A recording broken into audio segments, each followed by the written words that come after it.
अस्सलामु अलैकुम वरहमतुल्लाहि वबरकातुहू। अल्हम्दुलिल्लाह अल्हम्दुलिल्लाह अल्हम्दुलिल्लाहि रब्बिल आलमीन नहमदुहु व नसल्ली अला रसूलिहिल करीम।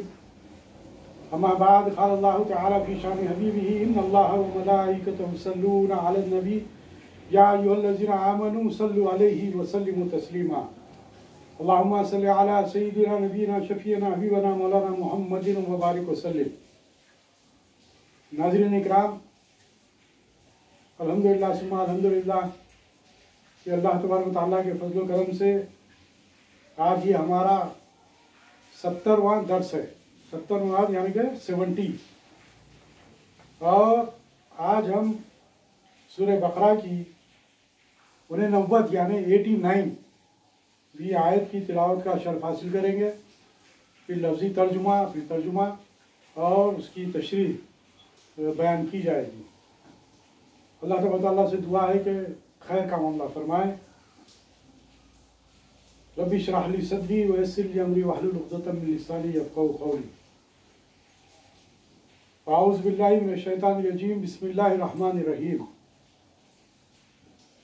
वलम्मा जाअहुम किताबुम मिन इंदिल्लाहि मुसद्दिक़ुन लिमा माअहुम व कानू मिन क़ब्लु यस्तफ़्तिहूना अलल्लज़ीना कफ़रू फलम्मा जाअहुम मा अरफ़ू कफ़रू बिही फ़लअनतुल्लाहि अलल काफ़िरीन। सदक़ल्लाहुल अलीयुल अज़ीम।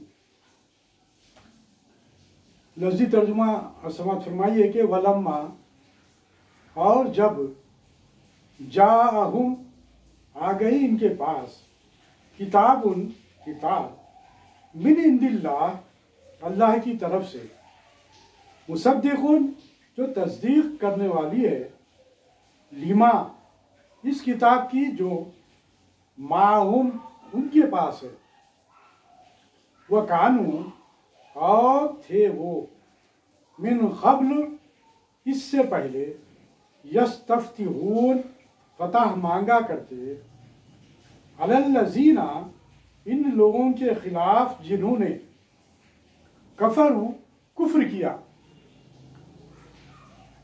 फलम्मा फिर जब, जाहुम वो हक आ गया उनके पास, माँ जिसे, अरफू इन्होंने पहचान लिया, कफरू तो इन्होंने कुफ्र किया, बिही उसके साथ, फलानतुल्लाहि सो अल्लाह की लानत है, अलल काफिरीन काफिरों पर। ये लफ्ज़ी तर्जुमा आपके सामने मैं रखा। आइए उसका तर्जुमा देखते हैं, फिर उसके बाद उसकी तफसीर पर गौर करते हैं। समाअत फरमाइए कि अल्लाह तआला कह रहा है, जिसका तर्जुमा है कि और जब उनके पास अल्लाह की वो किताब यानी कुरान हकीम आई, जो उनके साथ वाली किताब यानी तौरात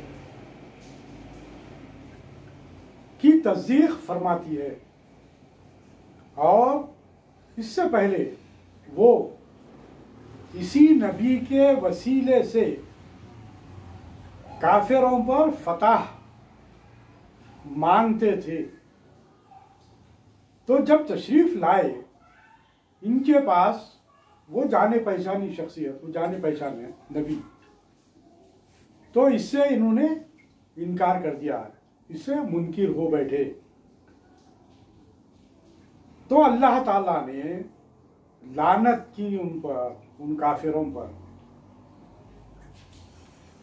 ये बात तो समझ में आ गई होगी कि ये जो आयात जो बयान किए जा रहे हैं, ये आयात यहूदियों से मुखातिबत है, और यहूदियों के ताल्लुक से उनका जो तरीक़ेकार रहा, उनका जो वस्फ रहा, उनकी जो ज़िंदगी रही, वो तमाम हालात और वाक़यात और उनके आमाल को तमाम इन आयात में पेश किया जा रहा है और पेश किया गया कि उनका क्या तरीक़े ज़िंदगी थी। यहाँ पर भी ये बात बतलाई जा रही है इस आयत में कि और जब उनके पास अल्लाह की वो किताब आई, यानी कि उनके पास से मुराद सरकार दो आलम सल्लल्लाहु अलैहि वसल्लम जब मबूस हुए तो सरकार दो वसल्लम कुरान लेकर आए, मतलब ये कि अल्लाह ताला ने कुरान आप पर नाजिल फरमाया। तो ये जो कुरान के अहकामात जब सरकार वसल्लम बयान कर रहे हैं, तो अब मुराद ये यहाँ पर कि जब ये कुरान लेकर जब आगे सरकार वसल्लम जब अहकामात खुदाबंदी जब पेश कर रहे हैं, और भी ये कलाम मजीद वो है, ये कुरान मजीद वो है जो खुद तौरात की यहाँ पर वजाहत के साथ बात आ गई। गुज़िश्ता आयत में भी ये बात पेश की गई थी कि ये जो तुम्हारे पास जो किताब है, यानी कि तौरात, जो उलमा यहूद के पास, यहूदियों के पास जो किताब थी जो मूसा अलैहिस्सलाम पर नाजिल हुई, वो किताब चूँकि शरीयत मूसवी के मानने वाले वो यहूदी थे उस दौर के, तो ये जो सरकार वसल्लम के ज़माने में भी जो यहूदी रहे हैं, तो उनके सामने ये बात वजाहत से की जा रही है कि अब वो किताब आ गई जो कि तुम्हारी किताब की खुद, यानी कि नबी मूसा अलैहिस्सलाम पर जो किताब नाजिल हुई थी उसकी भी तस्दीक करने वाली किताब है ये। और जब इनके पास अल्लाह की वो किताब यानी कुरान मजीद आई, जो इनके साथ वाली किताब, यानी कि उनके पास जो किताब है वो कौन सी किताब थी उनके पास? तौरात। तो उस तौरात की भी तस्दीक करने वाली, यानी कि उसको हक मानने वाली वो किताब आ गई है जिसको तुम उसका जिक्र किया करते थे और जिसके ताल्लुक से तुम्हारी खुद किताब में मौजूद है कि रसूल आएंगे, किताब आएगी, ये तमाम चीज़ों का जिक्र तौरात में भी आया है।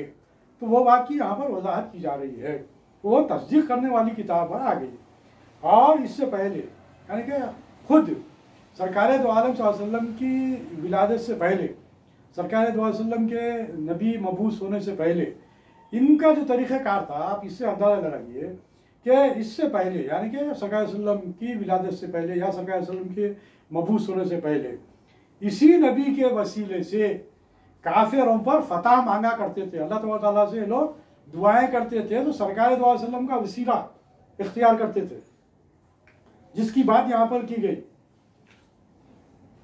कि ये लोग यस्तफ्तिहून फतह पाते थे, उससे सरकार वसल्लम की वसीले से दुआएं मांग कर उससे मुशरिकीन मक्का और दीगर काफिरों से जब उनकी जंगें होती थी तो वो सरकार दो वसल्लम का वसीला से दुआएं करते थे कि जो नबी आने वाले हैं और जो किताब आने वाली है उसके वसीले से हम आपसे दुआएं करते हैं। कौन? ये यहूदी कर कर जब दुआएं करते थे तो अल्लाह ताला उनकी दुआओं को कबूल करता था और वो जिससे झगड़ा, जिससे काफिरों का जो जंग होती थी तो उससे उनको फतह याब आते थे, फतह हासिल होती थी। यहाँ पर वो बात बताई जा रही है। तो जब तशरीफ लाए इनके पास वो जाना पहचाना, मतलब जो सरकार वसल्लम के ताल्लुक से जो तौरात में जो तमाम निशानियाँ, जो औसाफ हमीदा सरकार वसल्लम के ताल्लुक से आपके तमाम यानी कि आपकी ताल्लुक से आपकी नात जो बयान की गई, आपके ताल्लुक से जो औसाफ हमीदा जो बयान किए गए थे कि किस तरह वो नबी रहेंगे, सरकार वसल्लम के सारे जिसमें अथर की जो उसके अंदर निशानदेही की गई थी, वो तमाम चीज़ों को जो तुम्हारे सामने जब वो तमाम चीज़ें लेकर जब वो नबी मबूस हो गए, जब तुम उन्हें जानते पहचानते तुम्हारी किताब की वजह से, तुम्हारे में इल्म है वो उस बात का, तुम उस बात से वाकिफ है, लेकिन उसके बावजूद इन्होंने क्या किया? उसका इनकार कर दिया। किसका? सरकार दो वसल्लम का इनकार कर दिया और कुरान मजीद की किताब का इनकार कर दिया। तो जब इन्होंने सरकार दो आलम सल्लल्लाहु अलैहि वसल्लम का इनकार कर दिए और फिर किताब का, कुरान मजीद का इनकार कर दिए, ये हालांकि ये वो किताब थी जो तुम्हारी किताब की खुद तस्दीक करने वाली किताब थी, जिससे कि एक दलील तुमको भी हासिल रहती थी ये बात की कि कुरान मजीद वो है जो हमारे मूसा भी हक पर थे, तौरात भी हक पर है, अल्लाह ताला के उससे नाजिल करदा किताब है, तो तमाम चीज़ों की जो है उसके अंदर तस्दीक हो चुकी थी। तो तुम्हारा फरीज़ा ये था कि तुम अब आए जो नबी जो आए, पैगम्बर खातमुन नबी सल्लल्लाहु अलैहि वसल्लम जो आए, जिनके वसीले से तुम दुआएं मांग कर जब काफिरों से, मुशरिकीन से जब तुम्हारा जैसे जंगें हुआ करती थी तो तुम फतह याब होते थे और इस बात का इनकार अब कर रहे हो जबकि तुम उनका इंतज़ार कर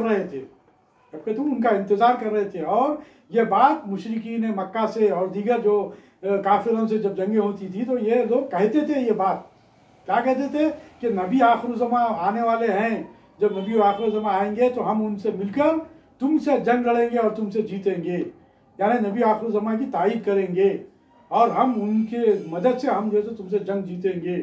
ये बातें तमाम चीज़ें ये आपस में ये लोग जैसा किया करते थे और बोला करते थे। लेकिन जब सरकार सल्लल्लाहु अलैहि वसल्लम आ गए तो उन तमाम बातों का इनकार कर दिया। आइए इसके ताल्लुक से हम मज़ीद जो है गौर फिक्र करते हैं कि हुज़ूर करीम सल्लल्लाहु अलैहि वसल्लम, इसके शान नुज़ूल के ताल्लुक से यही बात कही गई कि हुज़ूर करीम सल्लल्लाहु अलैहि वसल्लम की तशरीफ़ आवरी और कुरान के नाजिल होने से पहले यहूदी अपनी हाजात के लिए हुज़ूर करीम सल्लल्लाहु अलैहि वसल्लम के नाम पाक के वसीले से दुआ करते और कामयाब होते थे, और जंग के वक्त भी ये अल्फाज कहते थे। उनको जब जंगें होती थी, बसा औकात शिकस्त भी होती थी, तो ये लोग उलमा यहूद से रुजू हो रहा करते थे। उलमा यहूद से जब रुजू होते थे कि भाई जंग में हमको इससे शिकस्त हो रही है, ऐसा तो क्या करना चाहिए, तो उलमा यहूद खुद कहते थे, उनको ये दुआ सिखाते थे, उनको पढ़ाते थे कि इस तरीके से तुम दुआ मांगो कि आखिरी नबी खातून नबी सल्लल्लाहु अलैहि वसल्लम जो आने वाले हैं उनके वसीले से दुआ मांगो तो तुम्हारी दुआएं कबूल होगी, तुम्हारी हाजात पूरी होंगी, तुम्हें जंगों में फतेह हासिल होगी। तो वो दुआ क्या सिखाते थे? अल्लाहुम्मा फ़्तह अलैना वंसुरना बिन नबील उम्मी, या रब हमें नबी उम्मी के सदक़े में फ़तह और नुसरत अता फरमा, फ़तह और नुसरत अता फरमा। अब इस बात से आप अंदाज़ा लगाइए कि ये लोग पूरी तरीके से वाकिफ थे, लेकिन बहुत से वजूहात इससे पहले आपके सामने रखे गए हैं कि किन वजूहात की बिना पर इन्होंने सरकार दो आलम सल्लल्लाहु अलैहि वसल्लम को मानने से इनकार कर दिया। इंशाल्लाह फिर बयान होंगे इंशाल्लाह। मगर जब हुजूर करीम सल्लल्लाहु अलैहि वसल्लम तशरीफ लाए तो यही दुआ मांगने वाले साफ मुनकिर हो गए, आपका इनकार कर दिए, जिस पर यह आयत नाजिल हुई। वलम्मा जाहुम, इससे मौजूदा बनी इसराइल मुराद है, यानी सरकार वसल्लम के ज़माने में जो मदीना शरीफ के अतराफ में जो यहूदी रहा करते थे वो मुराद है, क्योंकि कुरान करीम और नबी आखिर ज़मां को इन्होंने ही पाया। जब इन मौजूदा यहूदियों के पास किताब आई, कुरान जो सारी कायनात के लिए नाजिल हुआ, इसलिए भी ये कह सकते हैं कि हुजूर करीम सल्लल्लाहु अलैहि वसल्लम के पास जो कुरान आया, और ये भी कि मुसलमानों के पास आया। मुसलमान जाहिर बात है कि जो सरकार वसल्लम पर कुरान मजीद नाजिल हुआ और जो ईमान कबूल कर रहे थे, जो मुसलमान इस्लाम में, यानी कि जो लोग काफिरीन हो या यहूदो हो या नसरानी हो, जो इस्लाम कबूल कर रहे थे, तो लाजिम बात है कि कुरान उनके लिए भी है, और फिर कुरान हुदल लिन्नास भी है, हुदल लिलमुत्तकीन भी है। तो कुरान तो सारी कायनात के लिए नाजिल हुआ, क्योंकि इसमें जो अहकामात है ये तमाम इंसान जो क़यामत तक आने वाले इंसानों के लिए रहबरी करने वाली किताब है, जिसके अंदर तमाम अहकामात को नाजिल किया गया और बतलाया गया, जो हर तमाम मखलूक के लिए है। ये हुजूर सल्लल्लाहु अलैहि वसल्लम के पास जब किताब आई, जैसे तो ये जैसा एक मिसाल के तौर पर एक मिसाल ऐसी दी जाती है कि जैसे कि सूरज जब निकलता है तो जिस मुल्क में सूरज निकलेगा तो क्या कहेंगे कि सूरज हमारे मुल्क में निकला, आज यहाँ पर निकला, कल दूसरी जगह। ऐसा सारी दुनिया में जो सूरज एक ही है, चांद एक ही है, लेकिन ज़मीन जो चक्कर करती है तो उसमें आगे पीछे होता है, वक्त का फासला तब्दील होता है, जिसकी वजह से यहाँ पर दिन है तो अमेरिका में रात है, अमेरिका में रात है तो यहाँ पर दिन है। तो इस तरीके से सारी कायनात में फ़र्क हो रहा है। इसीलिए कहते हैं कि अल्लाह तबारक व तआला का बहुत बड़ा फजल करम ये है कि अज़ां सारी कायनात में हर वक्त गूंज रही है। अल्लाह ताला का अकबर होना, अल्लाह तबारक व तआला अल्लाहु अकबर का जो नारा बुलंद करते हैं, जो हम अज़ा देते हैं, तो कायनात में हर जगह पर अज़ा हर वक्त मुसलसिल हो रही है, हर वक्त हो रही है मुसलसिल। आज यहाँ पर ये टाइम पर हुई तो कहीं दूसरी जगह वो टाइम पर, तीसरी जगह वो टाइम पर, चौथी जगह, तो इस तरीके से 24 घंटे अज़ा हो रही है। अल्हम्दुलिल्लाह अल्हम्दुलिल्लाह। तो इसी तरीके से कुरान मजीद भी जो नाजिल हुआ वो तमाम कायनात के लोगों के लिए नाजिल हुआ। इसके चंद नुकात भी मैं आपके सामने रखूँगा। लक़द जाअकुम रसूलुन व किताबुन, अब यहाँ पर जो बात आई, अल्लाह ताला ने जो कुरान मजीद में जो कहा, वलम्मा जाअहुम किताबुन मिन इंदिल्लाह मुसद्दिकुन लिमा माअहुम, जो तुम्हारी किताबों की तायद करते जाहुम किताबुन। और दूसरी जगह फरमाया लक़द जाअकुम रसूलुम व किताबुन। इस किताब से कुरान करीम मुराद है, इसलिए कि तौरात वगैरह की तस्दीक इसने ही फरमाई। जिसके आगे जिक्र है इस किताब इसलिए फरमाया गया कि वो पहले भी लौहे महफूज वगैरह में महफूज थी, लिखी हुई थी, और आइंदा भी क़यामत तक बकसरत लिखी जाती रहेगी। यानी कि कुरान मजीद प्रिंट हो रहा है, लाखों करोड़ों की तादाद में कुरान मजीद प्रिंट हो रहा है और दुनिया में बट रहे हैं अल्हम्दुलिल्लाह मिन इंदिल्लाह, अल्लाह ताला की तरफ से। अल्लाह ताला के पास से जब ये आया कुर्ब तशरीफ़ी है ना के मकानी, क्योंकि अल्लाह ताला मकान और जगह से पाक है और इसका खुदाई किताब होने पर इनको भी यकीन था।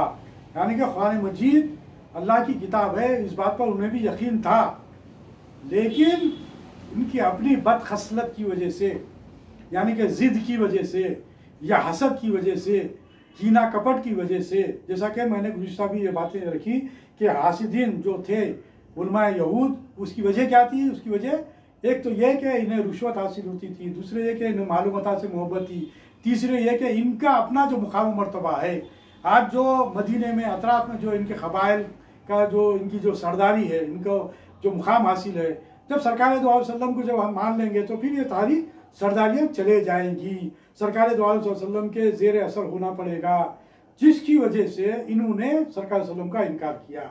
हालांकि इनके पास किताब है, हालांकि इनके पास तमाम औसाफ हमीदा सरकार वसल्लम के सामने आ चुके हैं और ख़ुद ये सरकार वसल्लम के वसीले से दुआएं मांगकर फतेह याब हुआ करते थे, लेकिन इन्होंने इस बात का इनकार कर दिया। मुसद्दिक़न लिमा माअहुम, जो इस किताब की तस्दीक करने वाली किताब थी, लेकिन इन्होंने इस बात का इनकार कर दिया। और ये जो बात कही गई यस्तफ्तिहूना अलल्लज़ीना कफ़रू, और अल्लाह ताला ने काफिरों पर इन्हें फतह अता की। मुशरिकीन अरब के मुकाबले में इन्हीं के नाम पाक यानी कि सरकार वसल्लम के वसीले से दुआएं जो मांगा करते थे, जिसकी वजह से इन्हें कामयाबियाँ हासिल होते थे। ये बात यहाँ पर बयान की गई और एक जगह पर भी ये इरशाद फरमाया गया, जो दुआ सिखलाई गई इन्हें, जो बात बताई गई कि यहूदी मुशरिकीन अरब बनी असद और बनी गतफान के मुकाबले में शिकस्त खाया करते थे। जैसा कि मैंने आपके सामने बात रखी कि कभी इन्हें शिकस्त भी जब हासिल हो जाती थी तो ये उलमा यहूद से रुजू होते थे, और जब जंग के वक्त इन्हें शिकस्त हो जाती तो इन्होंने इस पर अमल किया। क्या? इन्हें जब उलमा यहूद ने इन्हें सिखाया और फिर हमेशा फतह पाई। क्या दुआ सिखाई? जैसा कि आपके सामने एक दुआ रखा और एक दुआ यहाँ पर सामने आती है कि वो ये कि अल्लाहुम्मा रब्बना इन्ना नसअलुका बिहक़्क़ि अहमदिन नबिय्यिल उम्मी। यहाँ पर देखिए कि वो लोग सरकार वसल्लम का नाम अहमद, क्योंकि अल्लाह ताला का नाम अहमद है, सरकार वसल्लम का नाम मोहम्मद है, तो यहाँ पर जो बात बताई गई कि अहमदुन नबिय्यिल उम्मी व यमदुतना अन तुखरिजहु लना फी आखिर ज़मान व किताबिकल लज़ी तुनज़िलु अलैहि आखिर मा यनज़िलु अन तनसुरुना अला आदाइना।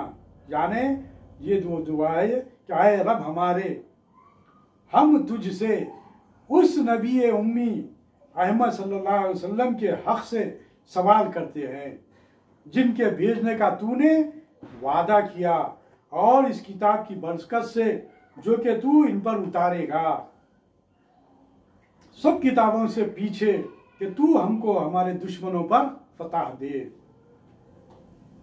ये दुआएं मांगा करते थे। इसी तफसीर अजीज़ी में इस जगह पर यह भी लिखा है कि सलमा इब्न खैस फरमाते हैं कि हमारे मोहल्ले में एक यहूदी रहता था, मैं इस ज़माने में कमसिन था। ये कौन कह रहा है? सलमा इब्न खैस। एक दिन हमारे यहाँ एक महफिल थी, वहाँ वो यहूदी भी आ गया और पुकार कर कहा, अरे बुत परस्तों, क्या नहीं जानते कि मरने के बाद क्या होगा? हम सब ने कहा कि तू ही बता। वो यहूदी भी है। वो यहूदी बोला, फिर सबको जिंदगी मिलेगी, आमाल का हिसाब होगा, मीज़ान होगी, दोज़ख ज़ाहिर होगी और हर एक को आमाल के मुवाफिक सज़ा और जज़ा मिलेगी। हम सब ने कहा कि यह तो बड़ी बईद बात है, यानी कि बड़ी दूरी की बात है, बड़ी दूर की बात है।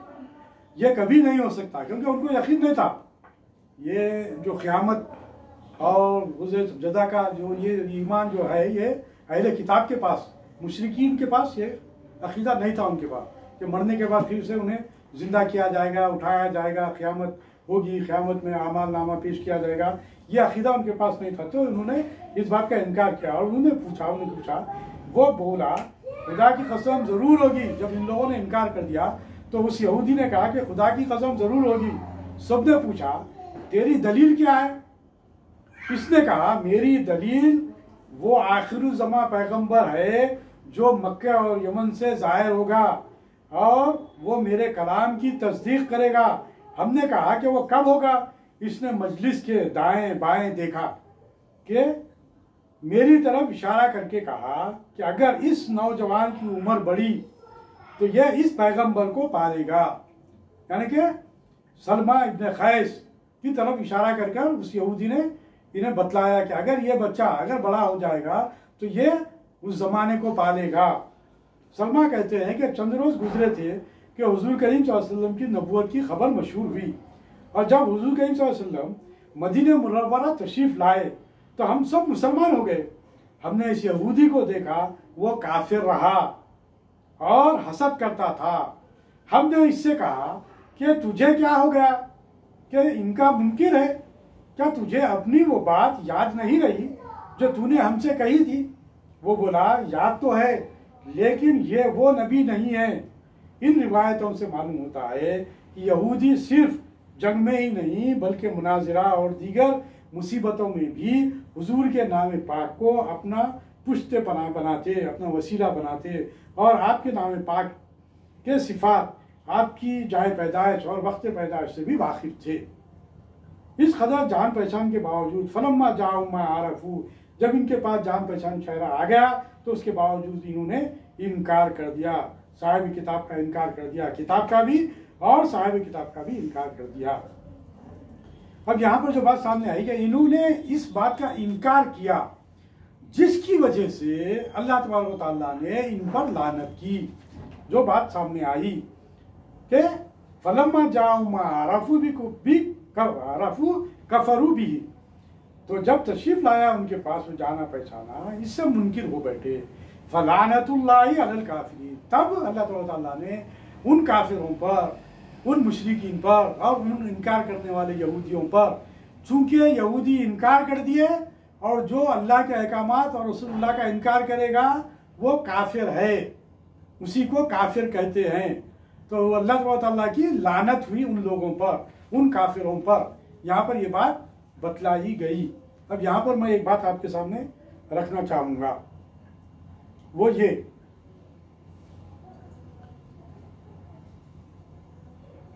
कि जिन पर अल्लाह तबारक व तआला की लानत हुई, इन आयतों में भी वो बात सामने आ गई। वो यहूदी, वो मुशरिकीन, वो काफिर, वो नसारा, जिनके ताल्लुक से कुरान मजीद में वजाहत के साथ ये बात कह दी गई कि तुम इनसे दोस्ती मत करो, ये लोग आपस में दोस्त हैं और मुसलमानों के, इस्लाम के ये दुश्मन हैं। पैगंबर सरकार दो आलम सल्लल्लाहु अलैहि वसल्लम की इन्होंने नफी की, इन्होंने इनकार किया। इनकार करने का मतलब खुद अपनी किताबों का भी इन्होंने इनकार कर दिया, क्योंकि उन किताबों में सरकार वसल्लम की तमाम आपके औसाफ को बयान कर दिया गया था। आप खातून नबी बनकर मबूस होने वाले बतला दिया गया था। उसके बावजूद इन लोगों ने इनकार किया। जब इन्होंने इनकार किया और इन्हें काफिर करार दिया गया तो अल्लाह ताला की इन पर लानत हुई। और फिर सूरह फातिहा में जब हम पढ़ते हैं गैरिल मग़ज़ूबी अलैहिम वलद्दाल्लीन, हर नमाज में सूरह फातिहा का पढ़ना वाजिब है। सूरह फातिहा अगर नहीं पढ़ी जाएगी तो नमाज मुकम्मिल नहीं होती। ऐसी दुआ जो अल्लाह ताला की जानिब से सिखलाई गई, उसके अंदर जिन्हें गैरुल मग़ज़ूबी अलैहिम वलद्दाल्लीन, जो गुमराह और जिन पर अल्लाह ताला का गज़ब हुआ, जो अल्लाह ताला ने बाज़ाब्ता ऐलान किया, उनके साथ फिर कुरान मजीद में कई मुकामात पर इस बात का तज़किरा है कि इन यहूदियों से, इन नसरानियों से, इन मुशरिकीन से दोस्ती मत करो, ये तुम्हारे दोस्त नहीं है, ये तुम्हारे दुश्मन हैं। उसके बावजूद आज इस दुनिया में हम देख रहे हैं कि मुसलमानों के हाथ उन यहूदियों की तरफ दोस्ती के लिए बढ़ रहे हैं, या वो अपने हाथ दोस्ती की तरफ मुसलमानों की तरफ बढ़ा रहे हैं। बहरहाल दोस्ती आपस में की जा रही है। तो इसको हम क्या कहेंगे? इसको हम क्या कहेंगे? गौर व फिक्र करने की बात है। इसको क्या कहेंगे? हम अपनी मर्जी से जिंदगी जीना चाहते हैं, या अल्लाह के अहकामात को हम पसे पुष्ट डालना चाहते हैं, या फिर अल्लाह ताला के अहकामात पर अमल करने की बात करेंगे, अल्लाह ताला पर ईमान की बात करेंगे, कुरान मजीद के एक एक हर्फ पर ईमान की बात करेंगे।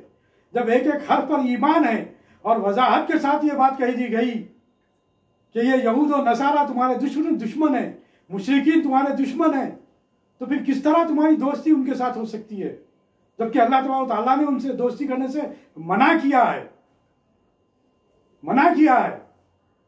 इसकी वजह, सबसे बड़ी वजह मैं आपको बतलाऊं कि हमारा मकसद हयात जो है उसको हम भूल चुके हैं। और वो मकसद हयात क्या है? वो मकसद हयात असल में जो है वो तमाम अदियान पर दीन इस्लाम को गालिब करना है। असल मकसद अल्लाह की जमीन पर अल्लाह के बंदों को अल्लाह के हुजूर लाकर झुका देना है, अल्लाह की जमीन पर अल्लाह के कानून को नाफिज करना है। ये असल मकसद हयात था मुसलमानों का, और यही मुसलमानों का मकसद हयात है, और यही मकसद हयात होना चाहिए। लेकिन उसके बावजूद आज हमारी जिंदगियां भी इस दुनिया में घेरी हुई है। हम भी यही समझ रहे हैं कि दुनिया को हासिल करना है, लिहाजा मसलहत पसंदी से हम काम ले रहे हैं। असल जो मकसद हयात दीन को गालिब करना था, उस मकसद हयात को हम पसे पुष्ट डाल दिए, और अब हम दुनिया में जिंदगी गुजारने के रास्ते इख्तियार कर रहे हैं, जिसकी वजह से आज हम जलील व खार हो रहे हैं। आज हम जलील व खार उसी वजह से हो रहे हैं क्योंकि अल्लाह के अहकाम एक और हमारा अमल एक। हम ये समझ रहे हैं कि दुनियावी जिंदगी गुजार लेना, 5 वक्त नमाज पढ़ा लेना, मदरसों में बच्चों को हाफिज बना लेना या आलिम बना लेना, यही काफी है। नहीं, दीगर लोगों तक दीन को पहुंचाना यह असल मकसद है, और फिर इसके लिए मुसलसिल जद्दोजहद करना यह असल मकसद है, जहदो जिहाद करना यह असल मकसद हयात है। इस बात को हम नजरअंदाज कर चुके हैं, इस बात को हम नजरअंदाज कर चुके हैं। अल्लाह ताला से दुआ है कि बारी ताला तो हमें कुरान का सही फहम अता फरमा और सही इस्लामी जिंदगी अता फरमा। ऐ रब्बुल आलमीन, तू क्या चाहता है वो हमसे काम ले ले। ऐ रब्बुल आलमीन, हमें दुनिया नहीं चाहिए, हमें दुनिया नहीं चाहिए, हमें तेरी मोहब्बत चाहिए, हमें तेरी मोहब्बत चाहिए, हमें तेरी रजा चाहिए। और इसके लिए जैसा कि सरकार सल्लम ने दुआएं की, बड़े बड़े मसाइब का सामना किया, तो आज भी उम्मत मुस्लिमा के उलमा मशाइखीन की ये जिम्मेदारी है, ऐ बारी ताला उनके खुलूब को खोल दे, उनको मदरसों से और खानखाहों से बाहर निकाल और दीन हक का सही फहम अता फरमा। रब्बना आतिना फिद दुनिया हसनतुम व फिल आखिरति हसनतुम व क़िना अज़ाबन्नार। रब्बना ला तुज़िग़ क़ुलूबना बअद इज़ हदैतना व हब लना मिन लदुनका रहमा इन्नका अंतल वहाब। सुब्हानक अल्लाहुम्मा व बिहम्दिका अशहदु अन ला इलाहा इल्ला अंता अस्तग़फिरुका व अतूबु इलैक। बिफज़्लि सुब्हान रब्बिका रब्बिल इज़्ज़ति अम्मा यसिफून व सलामुन अलल मुरसलीन वल्हम्दुलिल्लाहि रब्बिल आलमीन।